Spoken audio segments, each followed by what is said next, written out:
Boys and girls, I'm so excited to get to be with you on the second day of the geometry unit. You need paper and pencil, so this would be a good time to pause the video. After you come back, I hope you are keeping organized some of the notes we've been taking. You are going to look at all of the angles on the next slide and sort them into groups. Now, obviously, if we were in the classroom, you would be able to move the cards around and put them in different groups. You're going to just have to do that on your paper.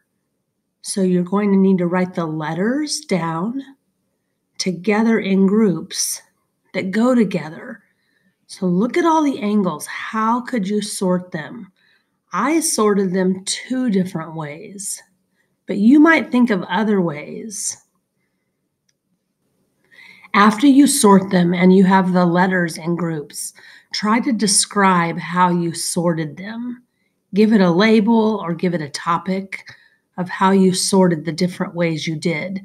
And then in a minute, you will see the way I sorted them. Pause the video and work on this, and then come back to the video.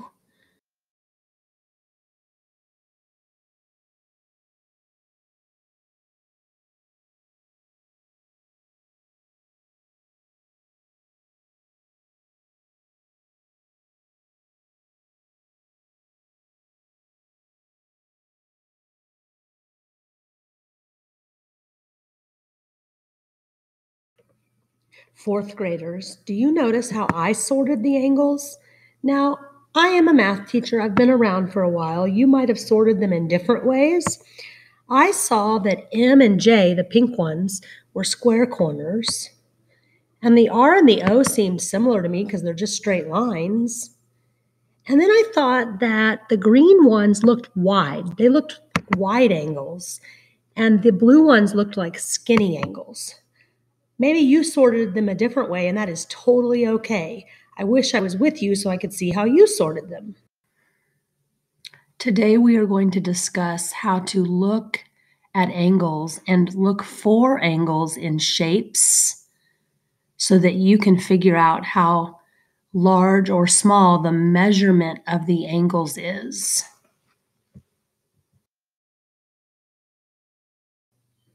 We are going to create some of these angles I am talking about. The first one we are going to create, well, you'll see it in a second. You need to draw some points like mine on your paper. You'll notice G and H are straight up and down from one another, and H and I are across from each other. Can you draw 3 dots just like mine? Then I want you to connect the ray. Do you remember that term from yesterday? HG. That means your point will start there. You'll draw your line up through G and put an arrow, and then you're going to do the same thing for HI. Once you get those 2 rays, you'll notice you have created an angle, the space where the 2 lines would meet. That is called a right angle. So on your paper, label right angle.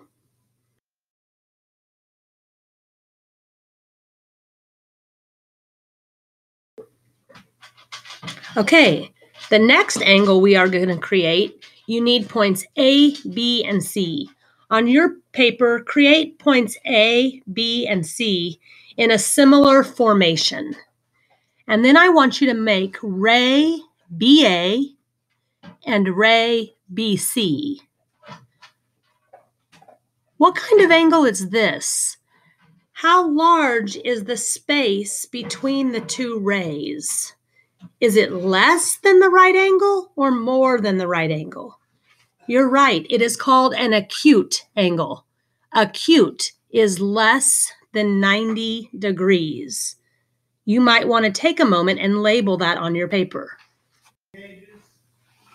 Okay, let's create one more angle. Will you make points D, E, and F on your paper?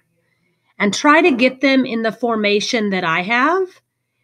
You are going to make ray ED and ray EF. What happens when you make this angle? Do you notice that it is more than a right angle, it's called an obtuse angle. Some of you have probably heard these terms before in your elementary math career. Look at all of these shapes, objects, things that I found, pictures of. What do they all have in common?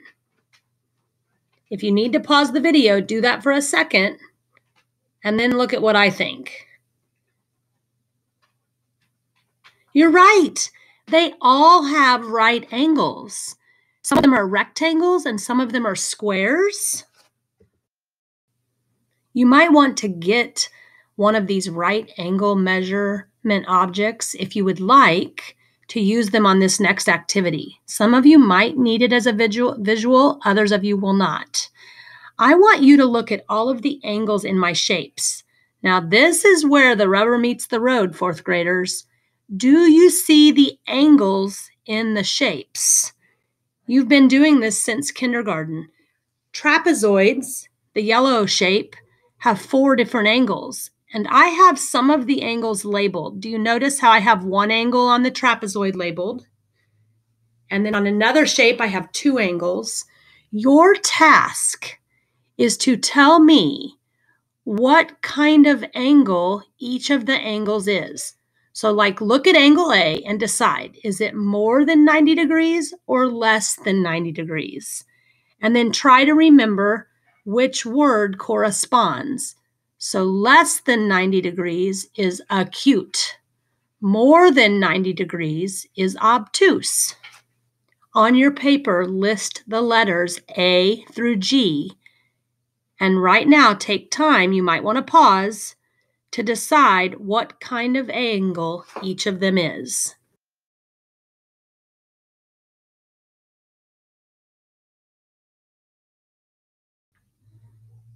Okay, now that you're done labeling the angles, did you label them the same as me? Letter B is probably the trickiest one. It has been since you were kindergartners.